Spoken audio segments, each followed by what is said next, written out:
ખેડબ્રહ્માસરમાં ઠાકોર મંદિર ટ્રસ્ટ દ્વારા નીકળનાર રથયાત્રાની તૈયારીઓ પૂરજોશમાં। ખેડબ્રહ્માસરમાં આવેલા રાધાકૃષ્ણ મંદિર તથા ઠાકોર મંદિર ટ્રસ્ટ અને ગોપી મંડળ દ્વારા દર સાલની જેમ આ સાલ 27/6/2025ના રોજ અષાઢ બીજના દિવસે ભગવાન જગન્નાથ, બહેન સુભદ્રા, ભાઈ બલરામની રથયાત્રાની તૈયારીઓ પૂરજોશમાં કરવામાં આવી રહી છે।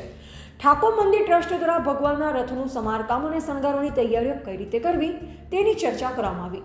આ રથયાત્રા 27/6/2025ના રોજ રાધાકૃષ્ણ નિજ મંદિરે સવારે 9 કલાકે નીકળશે અને વિવિધ માર્ગો પર સેવા કેમ્પોને સેટ કેટી હાઈસ્કૂલના વેપારી મિત્ર મંડળ દ્વારા મહાપ્રસાદ અને પુષ્પાબેન પોંખરાજભાઈ સોનીના ઘરે વિસામો કરશે અને ત્યાંથી પરત નિજ મંદિર આવશે તેવું ઠાકોર મંદિર ટ્રસ્ટ દ્વારા જણાવવામાં આવ્યું। રિપોર્ટર જયેશ ઠાકોર સાથે શૈલેષ પટેલ, જિલ્લા બ્યુરો ચીફ, સાબરકાંઠા। ઠાકોર મંદિર ટ્રસ્ટ ખેડબ્રહ્મા દ્વારા 32મી જગન્નાથ ભગવાનની રથયાત્રા રંગે ચંગે જાહોજલરથી કાઢવામાં આવશે।